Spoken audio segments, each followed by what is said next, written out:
അങ്ങനെ ചേച്ചി പൊടി കണ്ടറിയാം എത്ര വെള്ളമാണെന്ന് അങ്ങനെ അറിയണം ശരിക്കും. ഇതിനെയാണ് നമ്മുടെ നാട്ടിൽ മട്ടക്കണക്ക് എന്ന് പറയുന്നത്. ഈ ഉമ്മമാർക്കൊക്കെ ഇങ്ങനത്തെ സംഗതികൾ നല്ലോണം അറിയട്ടോ. മട്ടക്കണക്കിലാണ് അവരെല്ലാം എടുക്കാറ്. നമ്മളിവിടെ കപ്പും കോലും ഒക്കെ ആയിട്ട് ഇങ്ങനെ വരും. അപ്പോഴേക്കും അവരുടെ കണക്കൊക്കെ റെഡി ആയിട്ടുണ്ടാവും. പക്ഷെ ഞാനിവിടെ കറക്റ്റ് ആയിട്ട് നിങ്ങൾക്ക് ഇതിന്റെ അളവുകളൊക്കെ പറഞ്ഞു തന്നെയാണ് നമ്മുടെ പത്തിരി ഉണ്ടാക്കാൻ പോകുന്നത് കേട്ടോ. റംസാൻ എന്നാൽ നമുക്ക് പത്തിരി തന്നെയാണ് ആദ്യം മുന്നിലേക്ക് ഓർമ്മ വരുന്നത് അല്ലേ. അപ്പൊ എങ്ങനെയാണ് നമുക്കിത് ചെയ്തെടുക്കുന്നത് നോക്കാം. പത്തിരിക്ക് വേണ്ടിയിട്ട് നമുക്ക് ആദ്യം വേണ്ടത് വെള്ളം തിളപ്പിച്ചെടുക്കുകയാണ്. അതിന് വേണ്ടിയിട്ട് ഞാനിവിടെ 7 കപ്പ് വെള്ളമാണ് കേട്ടോ എടുത്തേക്കുന്നത്. ഇനി നമുക്കിതിലേക്ക് ആവശ്യത്തിനുള്ള ഉപ്പിടണം. ഞാനിവിടെ 1 ടേബിൾ സ്പൂൺ പ്ലസ് 1 ടീസ്പൂൺ കൂടെയാണ് ഇട്ട് കൊടുത്തേക്കുന്നത്. ഇനി നമുക്കിതൊന്ന് തിളപ്പിക്കാൻ വേണ്ടിയിട്ട് വെക്കാം. വെള്ളം പെട്ടെന്ന് തിളച്ച് കിട്ടാൻ വേണ്ടിയിട്ട് ഒന്ന് മൂടി വെക്കുന്നത് നന്നായിരിക്കും. ഇതുപോലെ നല്ല പോലെ വെട്ടി തിളക്കുന്ന സമയത്താണ് നമ്മൾ ഇതിലേക്ക് പൊടി ചേർത്ത് കൊടുക്കുന്നത്. ഞാനിവിടെ 5 കപ്പ് പൊടിയാണ് എടുത്തേക്കുന്നത് കേട്ടോ. നല്ല ഫൈൻ ആയിട്ടുള്ള പത്തിരി പൊടിയാണ് എടുത്തേക്കുന്നത്. ഓരോ പൊടിക്കും വ്യത്യാസം ഉണ്ടാവും വെള്ളം ചേർക്കുന്നിടത്ത്. അപ്പൊ നിങ്ങൾ വെള്ളം തിളപ്പിക്കുന്ന സമയത്ത് 7 കപ്പ് എന്നുള്ളത് ഒരു 8 കപ്പെങ്കിലും ആക്കിയിട്ട് നമ്മൾ തിളപ്പിച്ചെടുക്കാം. എന്നിട്ട് ഇതിൽ നിന്ന് 1 കപ്പ് നമ്മൾ തിളച്ച സമയത്ത് മാറ്റി വെക്കുക. എന്നിട്ട് ഇതേ ഇതുപോലെ ചെയ്യുന്ന പോലെ അങ്ങ് ചെയ്തെടുത്താൽ മതി. നമ്മൾ പൊടി ഇട്ടതിന് ശേഷം നടുക്കൊരു ഹോൾ ഇട്ടിട്ട് കുറച്ച് നേരം അടച്ചു വെക്കുക. അപ്പൊ ആ തിള മൊത്തത്തിൽ അങ്ങ് പൊങ്ങി വരും. നല്ല പത്തിരി കിട്ടാൻ ഇങ്ങനെ ഒന്ന് ചെയ്ത് നോക്കുന്നത് നന്നായിരിക്കും കേട്ടോ. എന്നിട്ട് നല്ല പോലെ ഇങ്ങനെ വാട്ടിയെടുക്കാം. ഇപ്പോഴൊന്നും തീ ഓഫ് ചെയ്തിട്ടില്ല. തീയോടുകൂടി തന്നെയാണ് നമ്മൾ ഇങ്ങനെ വാട്ടിയെടുക്കുന്നത്. വെള്ളം ഇതിലേക്ക് എല്ലാം യോജിച്ച് വന്നതിന് ശേഷമാണ് കേട്ടോ നമ്മൾ തീ ഓഫ് ചെയ്യുന്നത്. ഞാൻ പറഞ്ഞല്ലോ നേരത്തെ നമ്മൾ 1 കപ്പ് വെള്ളം മാറ്റി വെക്കുന്ന എന്തിനാണ്, ചില പൊടികളിൽ ചെറിയ വ്യത്യാസം ഉണ്ടാവും വെള്ളം ചേർക്കുന്നിടത്ത്. അപ്പൊ ഈ സമയത്ത് വെള്ളം ആവശ്യമുണ്ടെങ്കിൽ മാത്രം ആ മാറ്റി വെച്ച 1 കപ്പ് നിങ്ങൾക്ക് ചേർത്ത് കൊടുക്കാം. അല്ലെങ്കിൽ വേണ്ട, അത് അവിടെ കിടക്കട്ടെ. അപ്പൊ കണ്ടല്ലോ നമുക്കിതിലേക്ക് 5 കപ്പ് പൊടിയിലേക്ക് 7 കപ്പാണ് കേട്ടോ വെള്ളം വേണ്ടി വന്നത്. നമുക്കിതൊന്ന് കുഴച്ചെടുക്കാൻ വേണ്ടിയിട്ട് വലിയ ഇതുപോലത്തെ ഒരു തട്ടിലേക്ക് മാറ്റി കൊടുക്കണം. എന്നിട്ട് നമുക്ക് നല്ല പോലെ കൈ വെച്ചിട്ട് തന്നെ കുഴച്ചെടുക്കാം.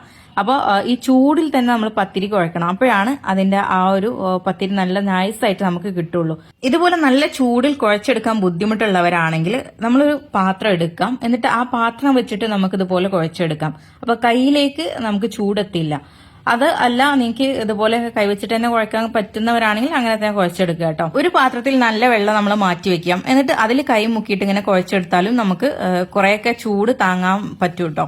എന്നിട്ട് നല്ല പോലെ കുഴച്ചെടുക്കണം. പത്തിരിക്ക് എന്ന് പറഞ്ഞാൽ കുഴ തന്നെയാണ് ഇതിനെ നല്ല പത്തിരിയാക്കി എടുക്കുന്നത് കേട്ടോ. എന്നിട്ട് ഇതുപോലെ നമ്മൾ ബോൾസ് ആക്കി എടുക്കണം. അപ്പം നമ്മൾ ഇതുവരെ ഇതിലേക്ക് വെളിച്ചെണ്ണയോ ഒന്നും ചേർത്തിട്ടില്ല. അപ്പൊ ഈ സമയത്ത് മാത്രമാണ് കേട്ടോ നമ്മൾ ഇതിലേക്ക് വെളിച്ചെണ്ണ ചേർത്ത് കൊടുക്കുന്നത്. അപ്പൊ ഈ ഒരു ബോൾസ് ഉണ്ടാക്കി എടുക്കുന്ന സമയത്ത് മാത്രം, ആ സമയത്ത് മാത്രം ചേർത്തെടുത്താൽ മതി. സാധാരണ നമ്മൾ പത്തിരി കുഴക്കുന്ന സമയത്തും എണ്ണ ചേർക്കുന്നവരുണ്ട്, അതുപോലെ തന്നെ പരത്തുന്ന സമയത്തും എണ്ണ ചേർക്കുന്നവരുണ്ട്. അതിന് പകരം ഇങ്ങനെ നിങ്ങൾക്ക് എണ്ണ ചേർത്ത് കൊടുക്കുകയാണെങ്കിൽ വേറെ എവിടെയും നിങ്ങൾക്ക് എണ്ണ ചേർക്കേണ്ട ആവശ്യം വരില്ല. അതായത് കുഴക്കുന്ന സമയത്തും ചേർക്കേണ്ട ആവശ്യം വരില്ല, പരത്തുന്ന സമയത്തും ചേർക്കേണ്ട ആവശ്യം വരില്ല. ഇതുപോലെ വട്ട് പിടിക്കുക എന്ന് പറയും ഇവിടെ, ഇങ്ങനെ ബോൾസ് ആക്കുന്നതിന്. ഈ സമയത്ത് നമ്മൾ കയ്യിലേക്ക് എണ്ണ വെച്ചിട്ട് ഇങ്ങനെ ആക്കി കൊടുത്താൽ നമുക്ക് ഈസി ആയിട്ട് നമുക്കിത് പരത്തിയെടുക്കാനും പറ്റും. മുൻപ് ഏതൊരു വീഡിയോയിൽ ഞാൻ പത്തിരി പ്രസ് ഉപയോഗിച്ചിട്ടുണ്ടായിരുന്നു. അന്ന് എന്നോട് ചോദിച്ചിട്ടുണ്ടായിരുന്നു ഏതാണ് പ്രസ് എന്ന്. ഇത് കുമാർ എന്നൊരു കമ്പനിയുടെ പ്രസ്സാണ്. കുറെ മുൻപുള്ള ഒരു കമ്പനിയാണ്, ഇപ്പോഴും ഉണ്ടോന്ന് അറിയില്ല. ഈ പ്രസ് ഏകദേശം ഒരു 16 വർഷത്തോളമായിട്ട് നമ്മുടെ കയ്യിൽ. ഇത് നമ്മൾ ഇതുപോലെ തുടച്ചെടുക്കണം നല്ല പോലെ. എപ്പോഴും ഇങ്ങനെ പ്രസ് കഴുകി എടുക്കരുത്. അങ്ങനെ കഴുകി എടുക്കുമ്പോൾ ഇതിലെ ഈ ഒട്ടിച്ച ആ ഭാഗം ഉണ്ടല്ലോ, അതൊക്കെ ഒന്ന് അടർന്നു പോരാനുള്ള ചാൻസ് ഉണ്ട്. പിന്നീട് നമ്മൾ ഒട്ടിക്കുമ്പോൾ ആ പ്രസ് അത്രയും നല്ലതായി കിട്ടൂല. അതുകൊണ്ടാണ് നമ്മൾ എപ്പോഴും ഇങ്ങനെ തുടച്ചെടുത്ത് വൃത്തിയാക്കി കൊണ്ടുനടക്കുന്നത്. എന്നിട്ട് നമ്മൾ ഓരോ ബോൾസ് എടുത്ത് ഇതുപോലെ പ്രസ് ചെയ്തിട്ട് 2 ഭാഗവും പൊടി തട്ടിയിട്ടാണ് നമ്മൾ വെക്കാറ്. ഈ ഒരു വീഡിയോയിൽ ഞാൻ പത്തിരി എങ്ങനെയാണ് കുറെ കാലം സൂക്ഷിക്കുന്നത് എന്നും കൂടെ കാണിക്കുന്നുണ്ട്. അതുകൊണ്ട് തന്നെ നമ്മൾ പത്തിരി പൊടി ഇതുപോലെ തട്ടി വെക്കുക. സൂക്ഷിക്കുന്നതാണെങ്കിൽ കുറച്ചധികം പൊടി തന്നെ എടുത്തോളൂ. അത് വിചാരിച്ച് ഒരുപാട് അങ്ങ് ഇതിലേക്ക് ഇടുകയും ചെയ്ത് അങ്ങനെ ആകുമ്പോൾ നമ്മൾ പത്തിരി ചുട്ടെടുക്കുന്ന സമയത്ത് പത്തിരി പെട്ടെന്ന് കരിഞ്ഞു പോകാനുള്ള ചാൻസ് ഉണ്ടാവും.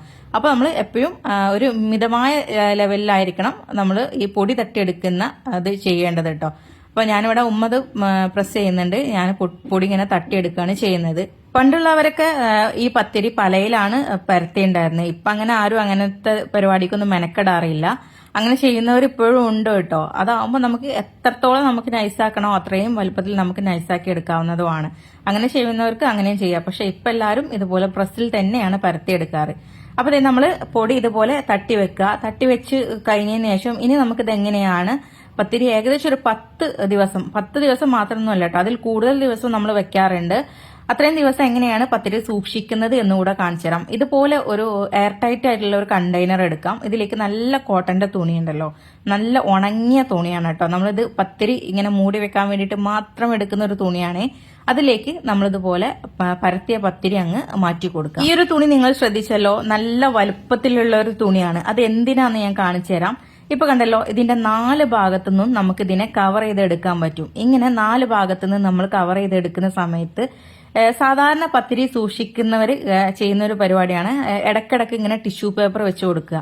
അങ്ങനത്തെ പരിപാടിയൊന്നും ഇതിന് വേണ്ട കേട്ടോ. ഇങ്ങനെ 4 ഭാഗത്തുനിന്ന് ഇതിന് കവറിങ് വരുമ്പോൾ ഇതിന്റെ അകത്തേക്ക് അധികം തണുപ്പ് പറ്റില്ല. അതുകൊണ്ട് നമുക്ക് ഈ ഒരു പത്തിരി നല്ല ഫ്രഷ് ആയി എപ്പോഴും തന്നെ കിടക്കും. ഇനി എങ്ങനെയാണ് പത്തിരി ചുട്ടെടുക്കുന്നത് നോക്കാം. പത്തിരി ചുട്ടെടുക്കുന്ന സമയത്ത് ഇതുപോലെ 2 മറിച്ചിടല് നമ്മൾ വരും. അതായത് 3 വട്ടം പത്തിരി ഈ ഒരു തവയിൽ കിടക്കും. ആദ്യം ഇട്ട ഉടനെ തന്നെ വളരെ കുറച്ച് സെക്കൻഡ് മാത്രമേ വെക്കുള്ളൂ. ആ സമയത്ത് തന്നെ നമ്മളിത് മറിച്ചിടും. പിന്നത്തെ മറിച്ചിടുന്ന സമയത്ത് കുറച്ച് സമയം വെക്കും. അപ്പൊ നിറയെ ബബിൾസ് മുകളിലായിട്ട് ഇങ്ങനെ വരും. മുകളിൽ ആ ബബിൾസ് വരുമ്പോൾ മൂന്നാമതായിട്ട് വീണ്ടും നമ്മൾ മറിച്ചിടും. ആ മറിച്ചിടുന്ന സമയത്താണ് ഇത് നല്ല പോലെ പൊങ്ങി വരുന്നത് കേട്ടോ. അതായത് നമ്മൾ ആദ്യം ചട്ടിയിലേക്ക് ഇടും, ഇട്ട ഉടനെ തന്നെ സെക്കൻഡ് മാത്രം അപ്പൊ തന്നെ മറിച്ചിടും.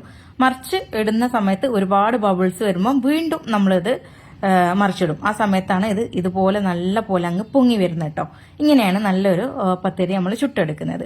അപ്പോൾ കണ്ടല്ലോ, നമ്മുടെ ഈ റംസാനിൽ നമുക്ക് പത്തിരി ഉണ്ടാക്കാൻ അറിയാത്തവർക്ക് ഉള്ളൊരു വീഡിയോ ആണ് കേട്ടോ. ഒരുപാട് പേർക്ക് ഇത് അറിയുന്നതാണ്, എന്നാലും ഞാൻ ഇത് ചെയ്തെന്നേ ഉള്ളൂ. അപ്പൊ ഈ ഒരു വീഡിയോ നിങ്ങൾക്ക് ഇഷ്ടപ്പെട്ടു എന്ന് വിചാരിക്കുന്നു. ഇഷ്ടപ്പെടുവാണെങ്കിൽ ലൈക്ക് ചെയ്യാനും ഷെയർ ചെയ്യാനും മറക്കണ്ട. അതുപോലെ തന്നെ ഈ ഒരു ചാനലിലേക്ക് ആദ്യമായിട്ട് വരുന്നവരുണ്ടാവും. അങ്ങനെയുള്ളവരാണെങ്കിൽ ചാനൽ ഫോളോ ചെയ്യാനും കൂടെ മറക്കരുത് കേട്ടോ. അപ്പൊ എല്ലാവർക്കും താങ്ക്സ് ഫോർ വാച്ചിങ്.